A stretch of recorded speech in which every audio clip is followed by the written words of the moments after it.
Salut à tous les amis, aujourd'hui on se retrouve pour encore, je pense, une masterclass de ta part, Fred. Non, tu vas nous faire une analyse. Non, il me passionne moins que Petroyan, mais bon, Donc, une petite voilà. analyse sur le Coréen Zombie, sa stratégie et sur une éventuelle possibilité de victoire contre Volkanovski Voilà. ou pas. Voilà, on va voir. Ça, on va voir, on va Mais voir. avant ça, n'oublie pas, maintenant on est une production mondiale. Ah oui, international. On va pas tarder à être racheté par l'UFC, je pense. Donc on fait péter le générique.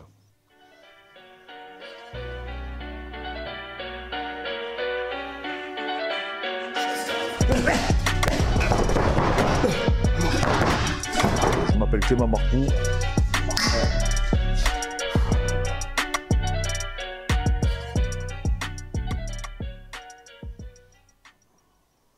Donc pour rien manquer les amis, pensez à vous abonner, pensez à liker. Je vais vous zoomer un peu, parce que vous nous avez dit que c'était encore mieux quand vous voyez, hop, et je vais me décaler pour que vous voyez vraiment les actions. Ouais. Donc j'ai pris quelques petites actions du Coréen Zombie qui illustrent bien son style. Donc son style, vous le savez tous, un gros menton, il encaisse, voilà la preuve, il bloque la lutte de tout le monde. Attendez, je baisse un peu le son. Voilà, regardez, il bloque la lutte, il encaisse, ça ne lui fait rien. Regardez cette droite qu'il va prendre contre Bermudez, boum. Donc là, vous voyez que ça ne lui fait rien. Il peut encaisser à volonté. Maintenant, regardez, lui, quand il envoie, par contre, là, c'est pas la même chose. Boum, Ah ouais, terminé. Donc son punch, il a un punch, il est le Coréen impressionnant. Zombie. Regardez, boum, Ah ouais, un quand punch. quand il connecte, c'est impressionnant. Voilà, lui, il peut encaisser. Par contre, vous Ah ne ouais, là, pouvez pas encaisser. il n'y a pas le droit à l'erreur. Hein. Exactement. Donc, qu'est-ce que ça fait? Ça vous pousse, au final, à aller chercher la lutte sur lui. À quelqu'un qui avance, qui vous met une pression.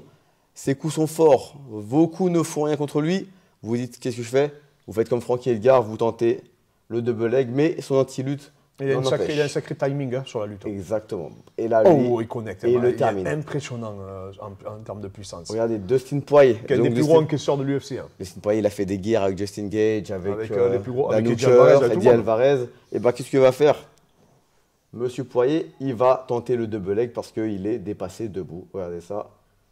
Mais le Coréen Zombie va en profiter pour le renverser. Incroyable. C'est vraiment impressionnant. Le scramble là, il est magnifique. Exactement. Le contre. Et là, regardez encore. Dustin Poirier qui en peut plus, Oh, qui est débordé.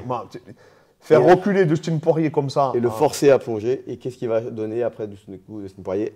Le Bravo ou Dars. Le bras tête, donc du coup, pour finir. Donc vous avez compris, Coréen Zombie, il cherche à vous faire craquer et à vous faire chercher à le lutter. Et ensuite, il va vous faire parler sa magie, qui peut être un juge opportuniste, par exemple, et qui va enchaîner avec, regardez bien, le triangle. Regardez la transition qui est magnifique. Il est vraiment fort sur le dos. Hein. Ah, c'est impressionnant. Il est appliqué. Hein. Triangle, juji. Là, pour faire une transition comme ça, regardez le twister. Ce qu'il a rendu connu, hein. Ce Oui. qu'il a fait connaître surtout. Le premier twister de l'UFC. Il n'y en a eu que deux dans l'histoire de l'UFC. Lui et Bryce Mitchell. Ensuite, regardez.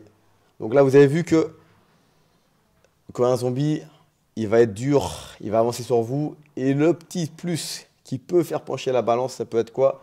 Il est très fort pour attraper les jambes.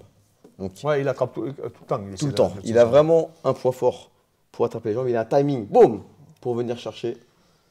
Donc il a le sol pour en plus après. Ouais, il a un sacré grappleur. Ah, de suite, t'as vu? De suite, il essaye d'enrouler Le dessus. bravo. Boum, regardez. Chaque fois. Encore une fois, 2 fois sur Dustin Poirier, même plusieurs fois, j'en ai pris Ah, que ouais. 2, mais à chaque fois, il va attraper la jambe. Regardez, pareil, contre Daniguet, boum, il attrape la jambe. Et du coup, qu'est-ce que ça m'a fait rappeler ça? Je remets l'action. Ah, Brian Ortega. Brian Ortega, l'action la plus dangereuse de Volka contre Brian Ortega, il n'y en a pas eu 10, il n'y en a eu qu'une. C'était quoi? C'était le middle de Volkanovski, chopé par Brian Ortega, hop, Et de suite, il et enchaîne de sur la suite, guillotine. Donc, la C'est- question que je vous pose, c'est est-ce que le Coréen Zombie va pouvoir attraper cette jambe de Volkanovski? Il va falloir qu'il fasse attention, Volkanovski, parce qu'en plus, j'ai vu qu'avec ses judo, le travaillait ça. D'accord, j'ai pas fait gaffe. Non, ça veut dire qu'il va falloir qu'il D'accord. soit vraiment vigilant de ne pas faire traîner ses jambes, parce Ouais. que le Coréen, on a vu qu'il avait des facilités à faire chuter. Et il fait chuter Et il facilement. a des au très niveau. bonnes transitions au sol après. Donc, est-ce que c'est pas le point clé pour le Coréen Zombie pour battre Volkanovski? Est-ce que c'est ça qu'ils ont repéré? Est-ce que ça va suffire ou pas?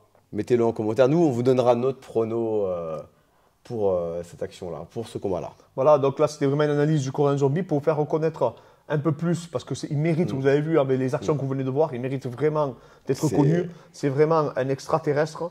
Donc c'est pour ça, Fred, encore bravo pour ton travail, parce que tu l'as fait pareil à main levée, tu as fait le montage, et surtout tu as fait le parallèle avec Brian Ortega, et ça personne, je pense, l'avait encore fait sur YouTube, et c'est intéressant de comprendre que ça c'est une arme qu'il va pouvoir utiliser, surtout pour nous passionnés de MMA, ben, on se dit que cette arme il peut l'utiliser contre, il est bien plus grand en plus, il fait 7 cm de plus. Et surtout Volka, il envoie beaucoup Et de jambes, il Volka a un gros volume de beaucoup jambes. Donc est-ce que s'il se fait choper une fois, est-ce que ça va pas lui retirer son volume de jambes? Et après, ça va être un combat de boxe, et c'est ce que veut... Ce que veut le Coréen Zombie. Hein. Donc, est-ce que c'est pas la clé du combat ce samedi? On aura la réponse. On aura la réponse. Merci encore Fred. Merci à vous. Et merci pour cette encore masterclass.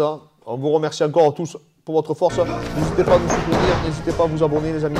N'oubliez pas, on est une future chaîne internationale.